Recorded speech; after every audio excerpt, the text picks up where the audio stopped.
बिस्मिल्लाहिर्रहमानिर्रहीम, अस्सलाम वालेकुम। इसाराना का सलाम कबूल कीजिएगा और इसाराना स्पेशल टीवी और इसाराना फेसबुक पेज पे मैं आपको खुशामदीद कहता हूँ। बड़ी मेहरबानी, आप मेरा चैनल सब्सक्राइब कर रहे हैं, आपकी बहुत मेहरबानी।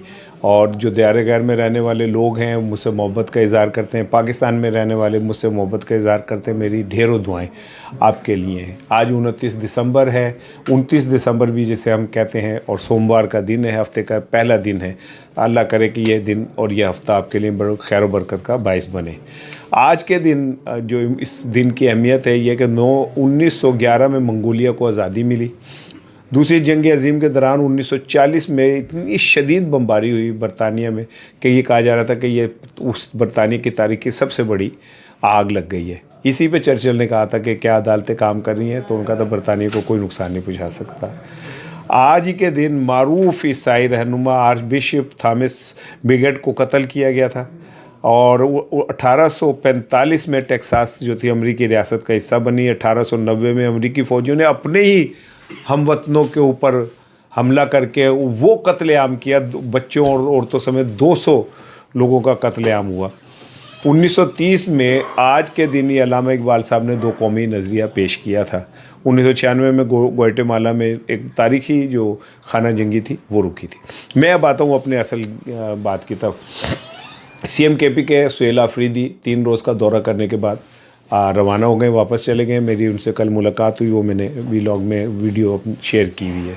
सवाल और जवाब ऐसे ही मिनोन जैसे हुई। वो मैं कई फिल्मों में सुनता था घुस के मारना, मुझे पहली दफ़ा पता चला घुस के मारना किसे कहते हैं।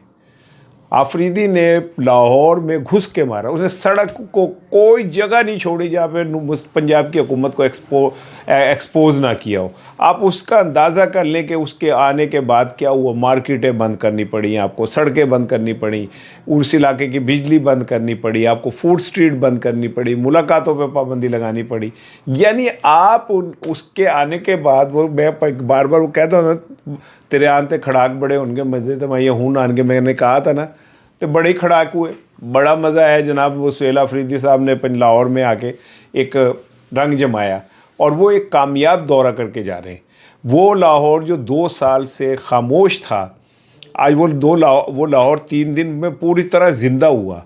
और आफरीदी ने PTI के एक नई जान जिसे कहना चाहिए, ठीक है, इसमें आलिया हमज़ा का बहुत कंट्रीब्यूशन है जिन्होंने ये सारी प्लानिंग की और जिस तरह वो लेके चली। लेकिन बहरहाल बड़ी बात है कि CM ने जिस तरह लेकिन सवाल ये कि वो यहाँ से लेके क्या जा रहे हैं। यहाँ से वो 2 चीज़ें लेके जा रहे हैं, एक मोहब्बत जो अहले लाहौर ने उन्हें दी और एक नफ़रत जो पंजाब हुकूमत ने उन्हें दी। और कहते हैं कि जो पठान भाई होता है हमारा, वो माफ़ी नहीं देता, वो याद रखता है और हिसाब बराबर करता है। और अब पंजाब हुकूमत को तो मैं बार बार कह रहा था दाव गलत ही गुंजाइश निश्ता, लेकिन वो गलती पे गलती करते चले गए। मीना खान ने जो कुछ भी कहा मैंने उसे कंडेम किया कि मीना खान एक सियासतदान है, उन्हें अपने उस पर काबू रखना चाहिए था। लेकिन उसके बाद जो सोशल मीडिया के ऊपर अखलाकियात के बहुत सारे जो चैम्पियन हैं वो सामने आए, जिनके अपनी ज़बान से सिवाय गटर के कुछ नहीं निकलता, उन्होंने इस पर बड़ी तनकीद की। लेकिन लकीली आज मैंने क्या कहते हैं वो देख रहा था टीवी, तो उसमें मुस्लिम उसके MQM के रहनुमा और वफाकी वज़ीर मुस्तफ़ा कमाल साहब की जो गुफ्तगू है वो आई। अब सुने ज़रा कि हमारे नेशनल चैनल पे क्या गुफ्तगू हो रही है। आपको मीना खान की गलती बड़ी चुभी है, ठीक है, और बड़ी मतलब दूर तिकर चुभी है। मैं तो फिर कह रहा हूँ कि नहीं कहना चाहिए था ये गिराज विराज वाली बातें, हमें अखलाकियात का दामन नहीं छोड़ना चाहिए था। चाहे बीबी की तस्वीरें फेंकी गई हो, माजी में नुसरत भुट्टो के लिए कुछ कहा गया हो, नसीम वली ख़ान के लिए कुछ कहा गया हो, इमरान खान की अहलिया की इद्दत और उनके जो मंथली इश्यूज़ हैं उनके ऊपर डिस्कस हुई हो, लेकिन ये बात मैं कंडेम करता हूँ कि ये बात नहीं होनी चाहिए थी। लेकिन आप सुने, और इससे पहले एक और सुन लें। अभी एक क्लिप में और देख रहा था, मंसूर अली खान साहब ने अपने वीलॉग में वो क्लिप शेयर किया है तलाल चौधरी साहब का, जिसमें वो कहते हैं कि बिलावल भुट्टो जरदारी, तुम्हें हम बता दें कि जो तुम पैसे हमें दे रहे हो ना, ये मेरी बहनें सुन रही हैं, मैं माज़रत चाहता हूँ मेरी बहनों को के सामने, ये जो तुम पैसे दे रहे हो वो हम 9 बत्ती बना के और यूँ कर देंगे। अंदाज़ा करें ये उनकी लैंग्वेज। और आज जो वफाकी वज़ीर साहब जो हैं वो अल्ताफ़ हुसैन पे उन्होंने इल्ज़ाम लगाया कि अल्ताफ़ हुसैन ने इमरान फ़ारूक को कत्ल करवाया। और फिर वो कहते हैं कि जी मैयत भेजने के नाम पे लाखों पाउंड उन्होंने कमाए। फिर वो कहते हैं कि रात से पैसे लेके दहशतगर्दी कराता है। और क्या नाम है, फिर आगे जाके जो उन्होंने जो लफ्ज़ इस्तेमाल किए कि बेगैरत, साले और बेशरम और कुछ इस तरह के और लफ्ज़ मैं ज़रा कहना नहीं चाह रहा, तो ये लफ्ज़ उन्होंने इस्तेमाल किए हैं अल्ताफ़ हुसैन के लिए। अल्ताफ़ हुसैन के हवाले से रियासत ने जो फ़ैसला किया हुआ है वो किया हुआ है। अल्ताफ़ हुसैन अब नहीं रहे क्या कहते हैं पाकिस्तान का हिस्सा, और उनकी जमात जो इस पे वो कहते थे खामोश, तो पूरी जमात खामोश हो जाती थी। आज वो लोग मुस्तफ़ा कमाल जैसे जो उन्हें अपना अबू कहते थे और उनके घुटनों को हाथ लगा के अवार्ड लेते थे, आज वो उन्हें बेगैरत, बेशरम, साला कह के बुला रहे हैं। और उन्होंने बहुत बड़ा इल्ज़ाम लगा दिया है कि ये 25 साल से पैसे ले रहा है और इमरान फ़ारूक को इसने कत्ल करवाया है। और MQM जो है अफसोस कहेगा MQM का जुबानी MQM कौम का मुजरिम और गद्दार है। वो ये जब चाहता है जिसको चाहता मरवा देता है और अफसोस भी मनाता है। ये शख्स कौम के बच्चे खा गया। जिन्होंने पाकिस्तान में ये सारा कुछ किया और लोगों के बच्चे मरवाए और ये किया, उन पे अल्लाह की लानत हो। लेकिन एक सवाल तो ये कि MQM को बनाया किसने था? और मुस्तफ़ा कमाल साहब MQM के तब खाते पीते घर का हिस्सा थे, तब इन्हें ये सब कुछ का नज़र क्यों नहीं आया? जिस शख्स को गवर्नर बनाया गया और वो एक अरसा गवर्नर रहा सिंध का, उसके ऊपर को 200-250 तो कत्ल के मुकदमा थे डॉक्टर इशरत के ऊपर। तो तब कोई किसी ने क्यों नहीं बात की? और जब ये मुस्तफ़ा कमाल बाकी लोगों को कहते थे कि मैं शरीके जुर्म ना हूँ तो मैं तुम्हें बताऊँ कि मैं क्या कहूँ, तो मुस्तफ़ा कमाल की तब ज़बान क्यों नहीं खुली थी? एनीवे, मैं फिर मीना खान की तरफ आता हूँ कि उस पर लाहौर के जो चंद सहाफ़ी थे उन्होंने जितना बुरा किरदार अदा किया, वो मेरा ख्याल है कि वो लेके जाएंगे ये बात, आप जहन में रखिए। मैंने उनसे सवाल किया कि वो इश्तहार छपा जिसमें आपको ड्रग माफिया करार दिया गया, उस पर आप क्या वहाँ जाके कोई मरियम साहिबा का भी कोई इस तरह का इश्तहार छापेंगे? तो उसने कहा नहीं, यही वालिदैन की तरबियत है, मैं ऐसा नहीं करूँगा। लेकिन वो बहरहाल एक काम दिखा गया, और काम दिखाने के बाद वो जो खौफ का बुत था वो किसी हद तक तोड़ने में कामयाब हो गया। अब वो जो नफ़रत या मोहब्बत लेके जा रहा है ये आपको आने वाले चंद दिनों में नज़र आ जाएगी, क्योंकि मैंने उनके साथ जो गुफ्तगू की उसमें वो बज़ाहिर बड़े खुश मुतमईन थे, लेकिन समहाउ कहीं मुझे ऐसा महसूस हो रहा था कि कुछ बुरी यादें जो हैं उनके अंदर मौजूद हैं। अब अल्लाह खैर करे पाकिस्तान के लिए और पाकिस्तान के जो सियासतदान हैं उनके लिए, कि ऐसा ना हो कि कल आने वाला जो है वो नफ़रत को मज़ीद बढ़ावा दे। क्योंकि पंजाब हुकूमत ने अपनी पूरी कोशिश कर ली, इससे ज़्यादा भोंडी और घटिया हरकत नहीं हो सकती थी जो इश्तहार छापा गया और उन्हें ड्रग माफिया करार दिया गया। अब ये इश्तहार के ऊपर भी एक डिबेट है कि किसने छपवाया। और वज़ीर इत्तलात हम पंजाब की जो है वो अज़मा बुखारी हैं, तो अज़मा बुखारी के अंडर अखबारात और ये सारे हैं। लेकिन मैं ये समझता हूँ कि अज़मा बुखारी ऐसी हरकत कभी नहीं कर सकती। अज़मा बुखारी अपने तौर पे इतना बड़ा स्टेप ले ही नहीं सकती। ये प्योरली कहीं ऊपर की इंस्ट्रक्शन है, ये प्योरली कहीं और ऊपर का फ़ैसला है। अज़मा बुखारी वज़ीर इत्तलात है, उसने उसको इम्प्लीमेंट कराना था।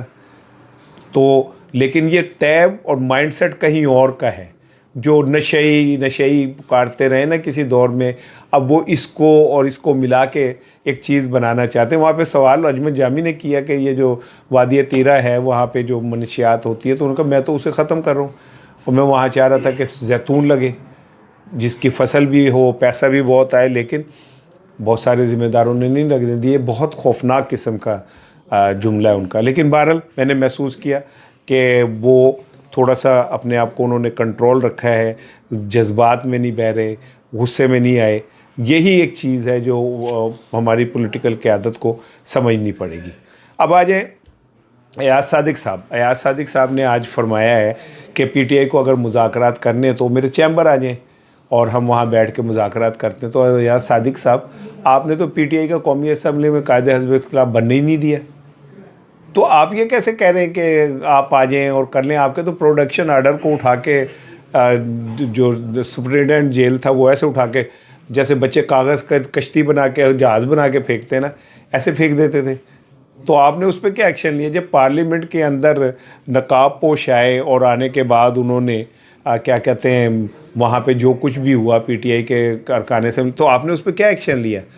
आपने अपने ही बंदे सार्जेंट एट आर्म्स जो है उनको फारिग कर दिया। आपने कभी उस पर तहकीकात का हुक्म दिया? और फिर अयाज सादिक साहब, आपका जो कंडक्ट है, आप स्पीकर कौमी असम्बली हैं, तो पहले भी मुज़ाकरात हुए थे आपके कमरे में, तो क्यों नहीं वो जो मुज़ाकरात TOR तय हुए थे उसके ऊपर अमल हो सका? हाँ, ये बात मैं मानता हूँ कि शहबाज साहब जो मुज़ाकरात की बात कर रहे हैं, कहीं मुझे ऐसा लगता है कि इस्टेब्लिशमेंट जो है वो उन्हें इस तरफ लाना चाह रही है और उनके ज़रिए जो है वो ये चाह रही है कि किसी तरह बात आगे बढ़े। मैं तो अब कहता हूँ कि शहबाज शरीफ साहब जो हैं वो किसी तौर पे भी अब मुस्लिम लीग नून का हिस्सा नहीं है, वो इस्टेब्लिशमेंट का हिस्सा है और उनके नुमाइंदे हैं। यही वजह है कि अब उन्होंने पंजाब में भी मुस्लिम लीग नून से हट के अपनी एक लाइन लेना शुरू कर दी है।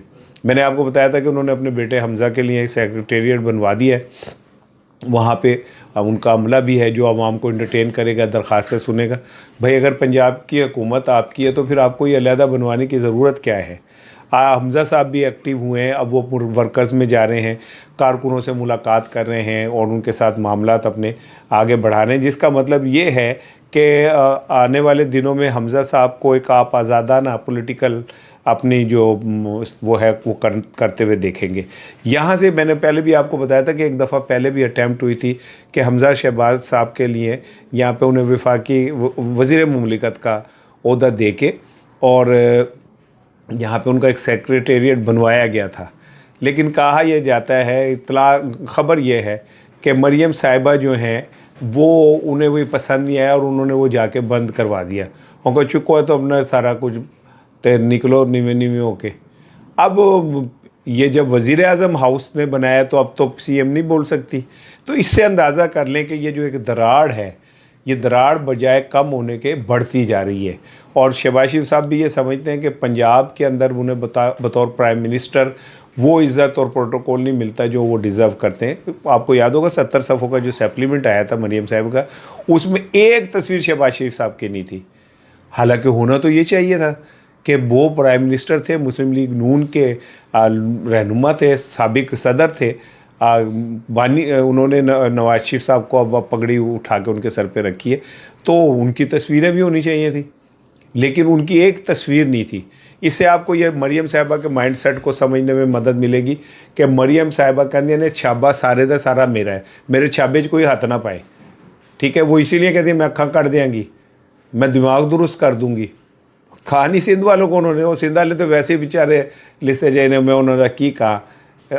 आज बिलावल भुट्टो साहब ने फिर कहा है कि जी हमें मुफाहमत करनी चाहिए। लतीफ़ा नंबर 1 ये है कि कल आसिफ अली जरदारी साहब ने कहा कि जनाब जो दुश्मन है दुनिया में हमारे वो इस तरफ ना देखें, पाकिस्तान की तरफ यहाँ जरदारी बैठा है। लो जी दसो लो भाईजान, हम तो हमारे तो हीरो जो है वो आर्मी के वो अजीम लोग हैं जिन्होंने पाकिस्तान का दिफा किया। सानू की पता जी, पहले तो एक बात चल रही थी कि नवाज शरीफ साहब ने डिज़ाइन किया, अब हमें पता चला जरदारी साहब की वजह से कोई दुनिया हमारी तरफ नहीं देखती। बल्ले भी बल्ले, जरदारी साहब की बहादुरी को मैं सलामी पेश कर सकता हूँ। और आखिर में चलते चलते खबर सुने, खुशाब के अंदर एक खातून नसरीन उर्फ माधुरी, उन्होंने उनका एक गैंग है उन्होंने, और वो गैंग बड़ा कामयाब है। सोनी है मुँह मत्थों तस्वीर जो मैंने देखी है, वो गैंग ये करता है कि 8 साल में माधुरी साहिबा ने की हैं 100 से ज़्यादा शादियाँ। कमाल ही हो गया भाई, ये तो माधुरी साहिबा तो टिक दिए नहीं पईयाँ।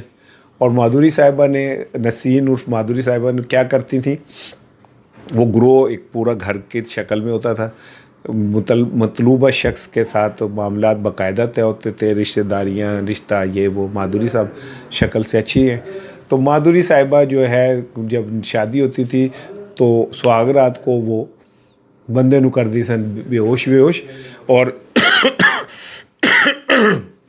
माफ़ कीजिएगा, और सामान उठा के गायब हो जाती थी। ऐसी वारदातियाँ थी। मैं तो कह रहा हूँ कि उन्हें तो सियासत में आना चाहिए, इतनी बड़ी वारदातियाँ वो। और उन्होंने 100 ब्याह खड़का लिए, लेकिन आखिर में कहते हैं ना, चोर कहीं ना कहीं पकड़ा जाता है, वो पकड़े गए। अब माधुरी साहिबा गिरफ्तार हैं, थाना कायदाबाद में उनके ऊपर मुकदमा हो गया है, उन देखो की बंदा है। लेकिन इस तरह के जो लोग हैं, वो खाली ये माधुरी वाली बात नहीं है, पाकिस्तानी सियासत में भी इसी तरह के लोग हैं। पता नहीं कितनी जालियाँ शादियाँ उन्होंने कर ली हैं और वो हीरो के हीरो बने हुए हैं। अस्सलाम वालेकुम।